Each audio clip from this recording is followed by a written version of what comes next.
শিবপুরে আমরা গিয়ে দেখি মুসলমানের বাড়িতে মুসলমানের ঘর ভাড়া করে এনজিও কার্যক্রম চালিয়ে কয়েক বছর বা কয়েক মাস পরে গির্জার আবির্ভাব।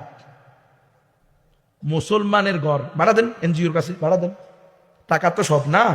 আপনার ঘর এখন খ্রিস্টানদের গির্জা। এই এলাকাটার নাম কি? শিবপুর কোন জায়গায় নাম বলেন? আমি গেছি তো ওখানে মাহফিল হয়েছে, আমি নিজে গেছি। মুসলমানকে খ্রিস্টান বানাইছে সেখানে এক মাস্টার, হেডমাস্টার এই প্রাইমারি স্কুলের নাকি হাই স্কুলের, এই শয়তান নিজে খ্রিস্টান হয়েছে হইয়া এখানে অন্যান্য মুসলমানদেরকে মুসলমান বাড়ি নাম দিছে এনজিও, সাহায্য সংস্থা, সেবা সংস্থা, দারিদ্রতা বিমোচন প্রকল্প, ক্ষুদ্র ঋণ প্রকল্প, নারীর অধিকার, নারী ক্ষমতায়ন, সমান অধিকার, নারী উন্নয়ন, মানবতার কল্যাণে নিয়োজিত। মানবতার কল্যাণ হইতেছে না মানবতাকে জাহান্নামে ঢুকাইতেছে? গির্জা হয়েছে গির্জা। এই শিবপুরের কথা আপনারা নাম ঠিকানা আছে তো, এই শিবপুরে এই ঘটনা ঘটছে। এইভাবে সারা দেশে কাজ চলতেছে। এমন কোন আপনাদের এই ইসকন আপনাদের এই শহরের ভিতরেও কাজ করতেছে।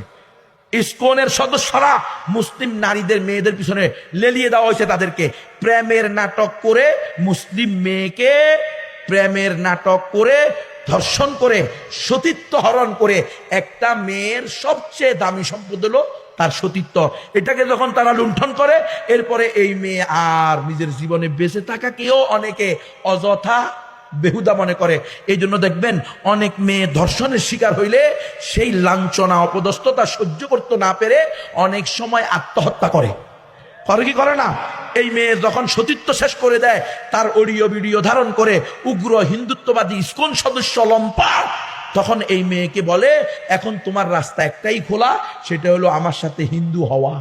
হিন্দু হইবা, বিয়ে কইরা তোমাকে বউয়ের মর্যাদা দিব, বাস একটা মুসলিম জেনারেশন হিন্দু হয়ে যাবে। একটা মেয়ে হিন্দু হওয়া মানে কি? তার সন্তান, তার সন্তান, তার সন্তান, তার সন্তান, ধারাবাহিকভাবে একটা জাতি গোষ্ঠী হবে কি হবে না? এই মুসলিম গণহত্যার একটা মাধ্যম এই বাগোয়া লাভ ট্যাপ, গেরুয়া প্রেমের ফাঁদ, এটা কিন্তু আপনাদের শহরেও চলতেছে। আপনাদেরকে সতর্ক করতে হবে। এই নরসিংদীর নাহবেমির মেয়েকে, নাহবেমির পরে কমি মাদ্রাসায় এই মেয়েকে উগ্র হিন্দুত্ববাদী সংগঠন ইসকনের সদস্য ভালোবাসার নাটক করে নোয়াখালীর মাইজ দিতে নিয়ে বিয়ে করছে মন্দিরে ঢুকাইয়া। যখন তার বাপ মা গেছে তখন এই মেয়ে বলতেছে, নাহবেমিরের মেয়ে, সর্বোচ্চ 12-13 বছর বয়স হবে, এই মেয়ে বলতেছে, আমি আমার বাপ মা গোষ্ঠীকে চিনি না, আমি স্বেচ্ছায় সজ্ঞানে আমার বয়ফ্রেন্ডকে বিয়ে করেছি, আমি তার সাথে থাকতে চাই। ইল্লা তাফআলুহু তাকুন ফিতনাতুন ফিল আরদি ওয়া ফাসাদুন কাবীর।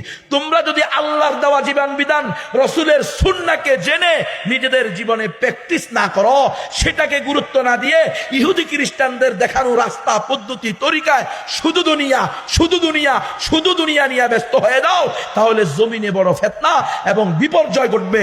মুসলমানের মেয়ে বাবা মাকে অস্বীকার করে হিন্দু হয়ে গেছে, এর চেয়ে বড় লাঞ্ছনা হতে পারে না।